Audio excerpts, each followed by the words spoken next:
Please help me welcome J Loren Norris. You know, there's an A word in leadership that not everybody likes. I mean, everybody likes to talk about it, but nobody wants to actually do it. And there's an A word in leadership that kind of fits all of the levels of leadership, and most people avoid it. And I'm not talking about attitude. You're going to have to stay tuned to figure out what A word I'm talking about. Subscribe now for our extensive video library of leadership lessons promoting faith, family, and freedom.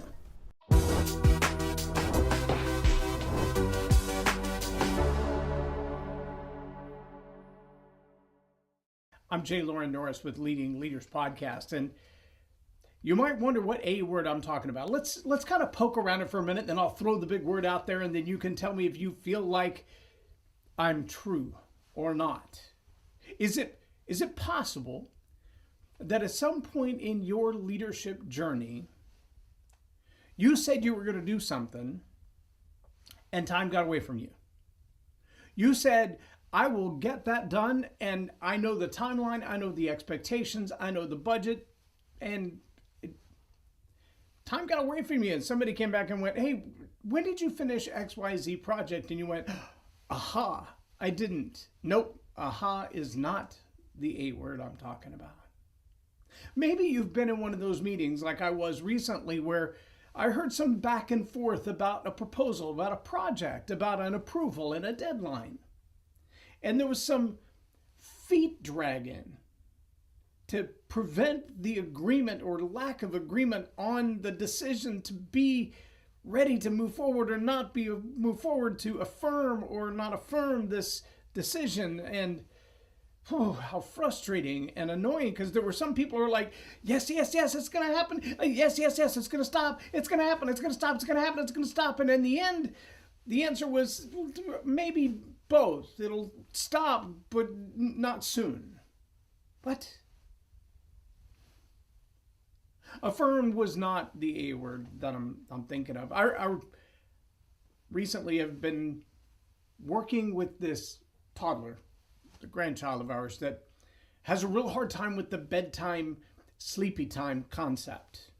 In fact, not unlike any of our own children. I had one that when we put them to bed had to hold my finger until they fell asleep. And at some point, if they fell asleep and let go of my finger, they would wake up.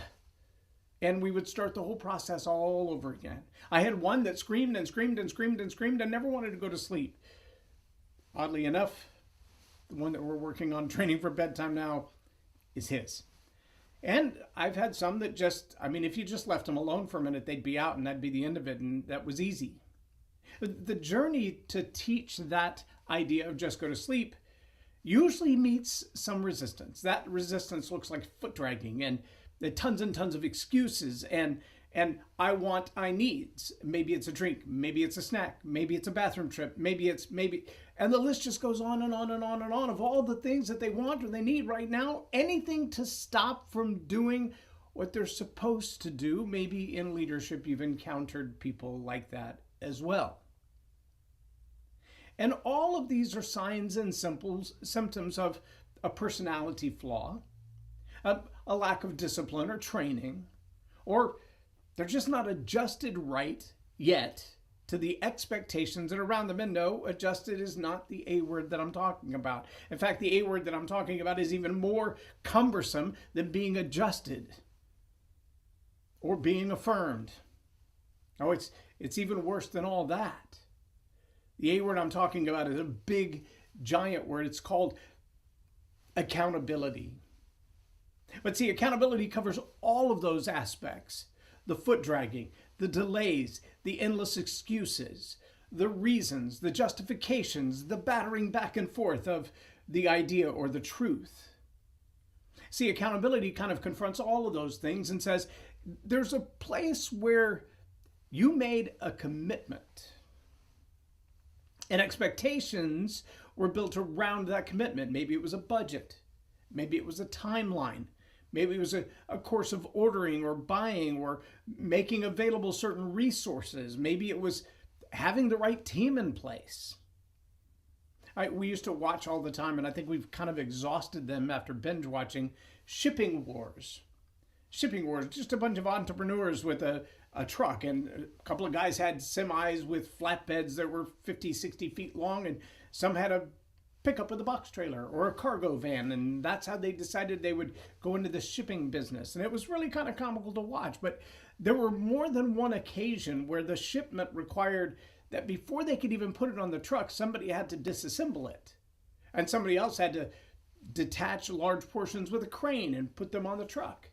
And the deadline for delivering said item didn't change if the people necessary to disassemble it or operate the crane to move it or lift it from its place onto the flatbed, if those people didn't show up on time, well equipped, properly trained, the whole project could be thrown off.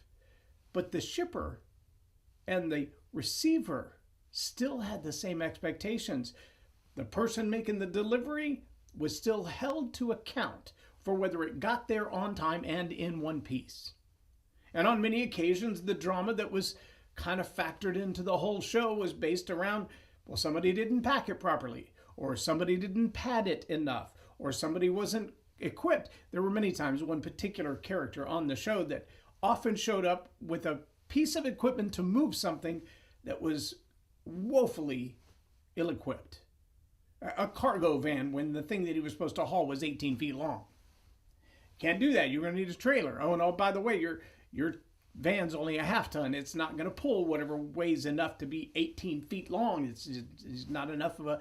You want a bid you can't deliver on. And yet, the shipper and the receiver, in their minds, I've hired someone. They are a professional. I expect the job to be done. I expect it to be done for the budget we agreed to, and I expect it to be done on the timeline. And suddenly this person who didn't realize they were, for lack of a better term, out over their skis, realized I can't deliver on the promise that I made. In fact, there were more than one occasion just in this show where this one individual would make a commitment, realize I can't do this, and have to negotiate with somebody that they had beat the bid. And the other person said, well, there's a reason I didn't win that bid. It's because you bid it too low and you're incompetent to do it. You bid it not knowing what you're doing, and now you need me to bail you out, and you don't want to give me the money. You're going to have to give me more money than you agreed to do it for to get me to do the job. That's why my bid was higher than yours in the first place. See, this willingness to dive in to close the deal when you don't know what you don't know, when you're unwilling to admit that you're incompetent, that's an accountability problem. It's not an accounting problem, although it very quickly could become one, but it is an accountability problem. It's the inability to be honest with myself. And see, the hardest part of accountability is it starts with self-awareness. And I'd be willing to say, I love the way John Maxwell says it, that this seems like a tangent. Maybe it is a little bit, but it's a reinforcing foundation of reality that as leaders who are willing to be self-aware and therefore be able to hold ourselves accountable, we have to understand this one truth. John Maxwell says, with the exception of one very small element, the entire world is made up of other people. Yeah. The exception in your life of everybody who's not other people is you. You're the only exception. In your life, aside from you, every other person on the earth is other people. That should give you an idea of just how much you are responsible, that you must be aware, that you must hold yourself accountable because everybody else is. Maybe you're not willing to live up to that. Maybe, like the toddler, you'll run through a list of excuses like the wheels on a slot machine. Brrr, just as fast as you can, as many as you can. You've got excuses. You could blame anybody all day long. You can come up with an excuse. But to hold yourself accountable, to be self-aware, to recognize, I did that wrong, and I could have done it differently. and I'm going to have to fix it. Yesterday on a group call, I mentioned the fact that on more than one occasion, this thing has got me in trouble. This thing right here, this hole in my face, not the one I see through or breathe through, but this one, the one that makes all the noise, has got me in trouble. And sometimes I feel like this thing has a mind of its own. This little waggly thing inside it says whatever it wants to. And I have to look back and go, I can't tell you why my mouth said that. I wasn't thinking that. Right. I didn't feel like that. Right. There's an old phrase, an ancient phrase, a couple thousand years old. A prophet once said, from the depths of a man's heart, he speaks. Let me say that another way. This is what I tell all of my coaching clients. My job is not to write your speech. My job is to squeeze you like a pineapple and see what comes out. Because it's simply true, you will never, ever, ever, ever, ever, ever, never, ever, did I say ever? Did I say never? Squeeze a pineapple hard enough to get ketchup out of it. No amount of pressure on a pineapple converts the inside of it to ketchup. Now, if that pineapple is a pretend pineapple and it's actually a bottle of ketchup, that's a different thing. If it's a plastic pineapple and someone has filled it with ketchup, that's a different thing. But if you've got a real, genuine, authentic pineapple, when you squeeze it, what you get is, anybody? Pineapple juice. The truth of self-awareness is the ability to look inside and go, if my mouth were to burst into some conversation that I'm unaware of, unprepared for, and not anticipating, if my mouth were to say something, if my hands were to type something, if my text messages were to convey something that was untoward, unprofessional, inconsiderate of the other people on the earth, which is everybody but you, if that were to happen, from whence cometh such thoughts?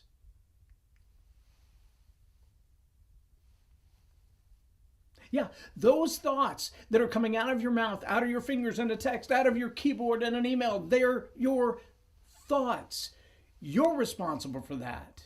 My job as a speech coach is not to craft for you some eloquent speech that you can't stand behind because you have no idea what I said, or even the big, gigantic, pedantic words that are included to impress people with vocabulary. They're not relevant to you. Because if I squeeze you again, they won't come out. I'm not going to write a speech for you. I will teach you to articulate what's deep inside you in a way that when people put you under pressure, they see what's really in there. I can also tell you that there's a deep abiding truth that sometimes what a leader does, what a speaker says, what a communicator communicates, bypasses their conscious mind.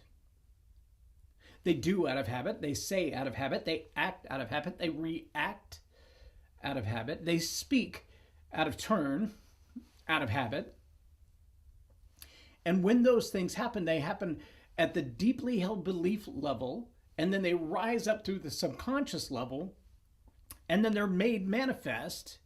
Yeah, that's the right word. They're made manifest in the real world through your words and your text messages and your emails and your actions. On many occasions, I've told my teenagers, excuse me, your attitude is showing. I don't have an attitude. What was that? That was your attitude revealing itself yet again. Sometimes through your words, sometimes just through an eye roll, often out of your mouth, sometimes through your stomping of feet and your tossing of hair. And yeah, all of those things, that attitude that comes from deep down inside, how you think about what you feel and what you feel about how you think. Yeah, that little cycle inside of you, that attitude. I'm thinking something and that makes me feel like this. I feel like this. And so now I'm thinking this. And that attitude begins to come out of you. Let me ask you this. Have you ever thought about yourself as accountable for your attitude?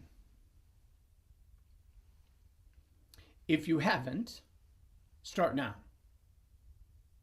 John Maxwell tells a story in one of his books, I think it's called Real Leadership, where he talks about a woman who had a bad attitude, and her daughter and she are out shopping, and she walks out of the store and she turns to her daughter and says, like, I cannot believe the attitude that woman gave me in that store. And her daughter turned back to her and said, Mom, she didn't give you that attitude. You've had that attitude all day. Oh, accountable for your attitude. Now, what kind of things come from your attitude? Well, they manifest in your speech, in your text. How about in your treatment of others? The attitude you have towards some people will cause you to say things that, if you thought about it first, you probably wouldn't have said. In fact, if you hit the pause button in your feelers and your thinkers until they kind of synced up with each other, you might realize that those words that I was just about to utter when you stepped on my foot were the words that would have created a rift. They would have caused a problem. They would have expressed something deep down inside of me that, honestly, I'm trying to get in check. I might have dropped a profane word, said something harsh, said something mean or cruel. I may have just lashed out to hurt you with my words because you hurt me with your toes. I know, I'm just talking to me. Nobody else has ever experienced that. Unless you've been a human for more than, say, 3 years. At some point, the attitude of mine came up. At some point, that I've been defiled, I've been violated, I've been taken advantage of. Somebody won a battle that I was trying to win, whether it's a contest or an argument, a relationship or a real battle. The idea that somebody else got one over on you, that you wanted to get your way, and this time you didn't. Those things create an attitude in all of us. And how we respond to that moment. Do we cast the blame? Well, it's your fault I'm not successful. It was because of you that I didn't finish my education. It was because of these circumstances, this life that I lived, the income of my parents, the education of my parents, the color of my skin, the place that I was born, the nationality that I've been saddled with for my entire life. Those are the reasons that I haven't succeeded in life. You can make excuses or you can make progress, but you cannot make both. You're going to have to choose. And that falls under that big word too. The choices you make about the challenges that you've had and how you address them. You're accountable for that. Nobody else can do it. Nobody else can fix that problem. Nobody else can undo the things that you've experienced in your life. The real question, the only question is, now that you know that those things are true about you, your past, your present, what will you do about your future? What if nobody else took responsibility? I heard Tony Robbins recently say, it's hard to admit, but it's truth. No one's coming to save you. Don't count on your parents. Don't count on the government. Don't count on the church. Don't count on an NGO. Don't count on your friends. No one is coming to save you. But you're responsible for that. You cannot change what happened in the past. I get it. I can't either. I didn't choose to be sexually molested at 9 years old. I didn't choose to spend 25 years addicted. But at some point I did. At some point I accepted that path for my life and I lived in it. Until I didn't. And I took accountability and I said, well, this process in my life may have been started because I was physically abused by my stepfather, that my dad wasn't in my life the way that I wanted him to be, that I was a victim of sexual assault. Those things they're true, and they impacted my life, and there's no question that they did. But did I do the best I could with what I had to work with? No, not always. Not always. I'm very clear that I've been studying leadership for over 35 years. How hard I've been trying to live it in that same time frame, that's different. How much effort I put into constantly studying it, a little bit different. How much effort I put into actually applying the principles that I've learned and even the ones that I've taught, that's a little bit different. I can say for the last 12 to 15 years, I've been significantly more diligent. You can ask my own kids. For the first 10 to 12 years of my marriage, I was nowhere near where I am now. In maturity, in understanding, in conversation, in communication, and willingness to be open and transparent, and the willingness to be vulnerable, I was a different guy. Because accountability was overshadowed by excuses. I mean, they didn't seem like excuses to me. They seemed like justifiable reasons. The reason I behave like this is because of the things that happened to me in my life. I have a right to be offended. I have a right to be upset. I have a right to feel taken advantage of. Yeah, now get over it. Because nobody can undo it, not you or anybody else. You can't undo what has been done, but you can choose to live differently. Whether that starts now, or you can backtrack a little bit in your mind and go, I could have fixed that and I didn't, so let me go fix that now. I damaged that relationship. I burned that bridge. I skipped that opportunity. I moved past growth and maturity while I was wallowing in self-pity. It's on you. Nobody else can do it. Nobody else can do it. Nobody can do your push-ups. Nobody else is going to poop in your pants. Nobody else is going to undo the things in your life. Nobody's coming to save you. It's on you. And you're going to have to be accountable for those results. You're going to have to look in the mirror and go, did I do the best I could with what I had and what I knew? And if the answer is yes, then good on you, keep at it. And if the answer is no, then stop doing what you're doing that you know you could do better at and do better. Because nobody else is coming to save you. Nobody cares about the outcome of your life nearly as much as you do.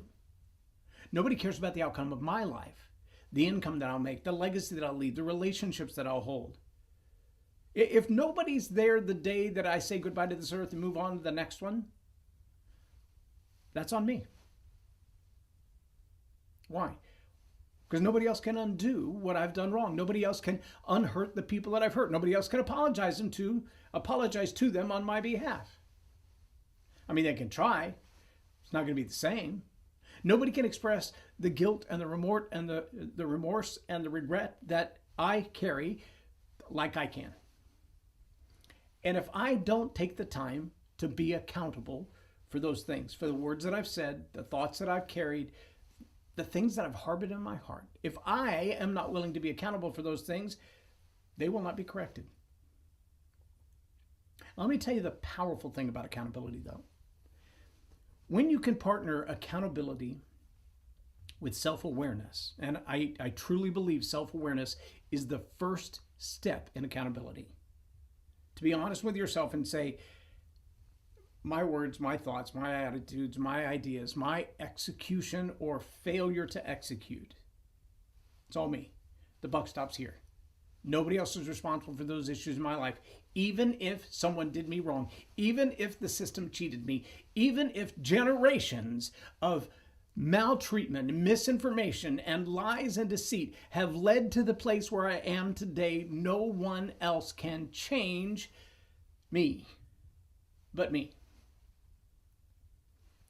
If you're willing to be self-aware, if you're willing to look at the things that you've said and done and go, how could I have done them better?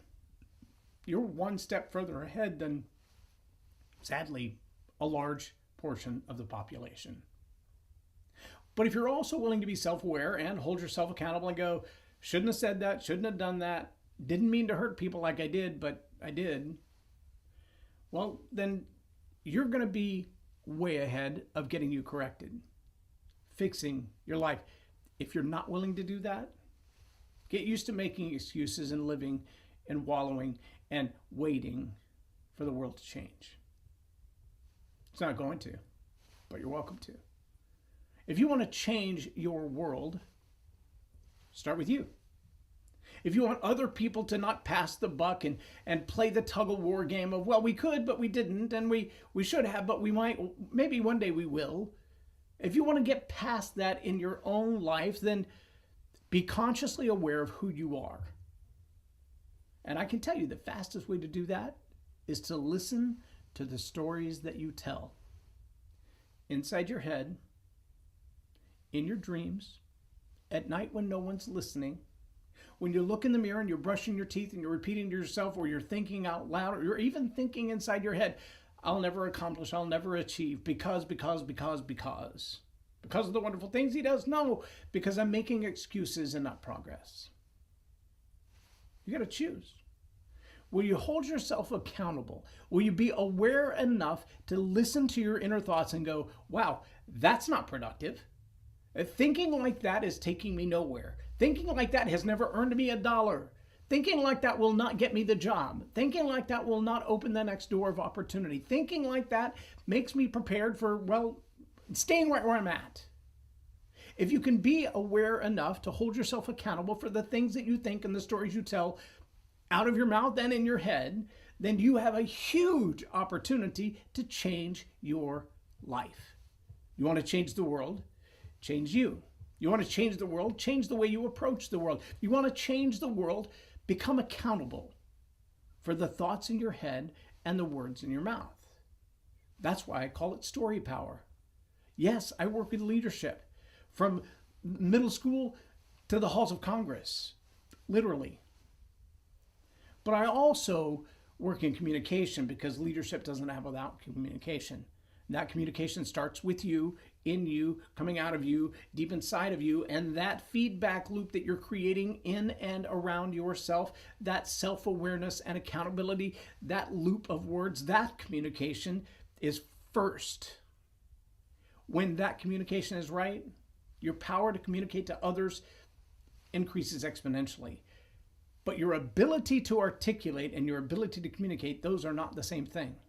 Just because you can choose a good vocabulary and say the words properly doesn't mean that you can change the world around you if you cannot harness and change the world inside you.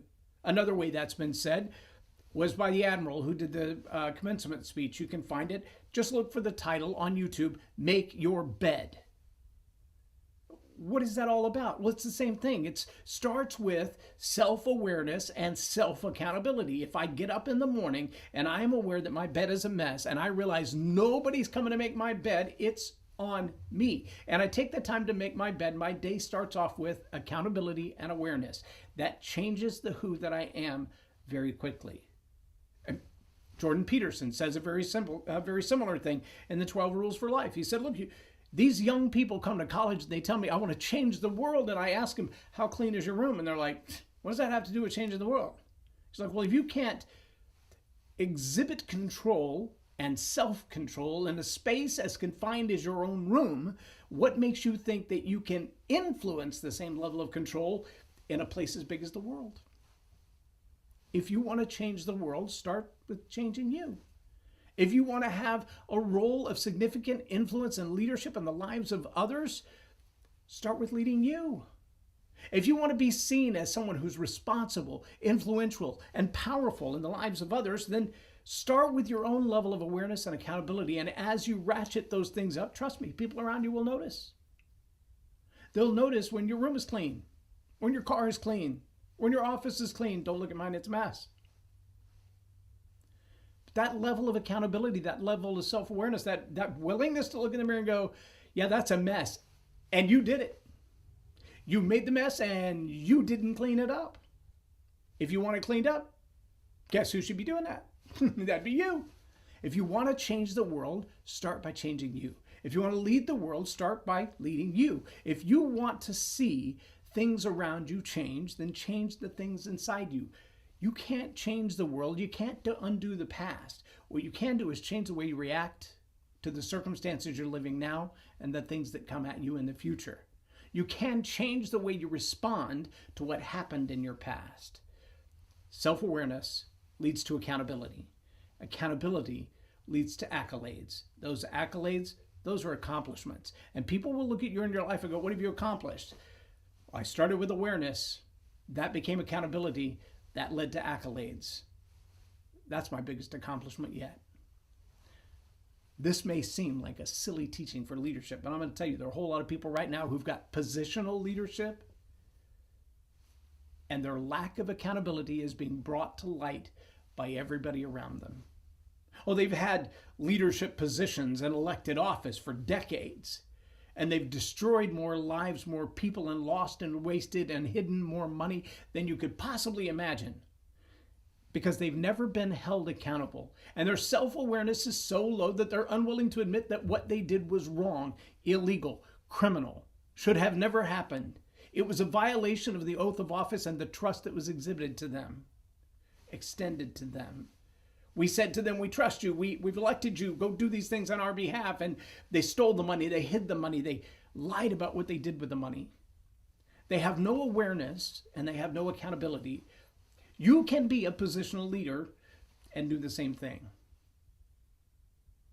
Or you can be the kind of leader that people look to at the end of your life and go, I wish I had been closer to them so that I could be more like them, because that's the kind of life that I admire.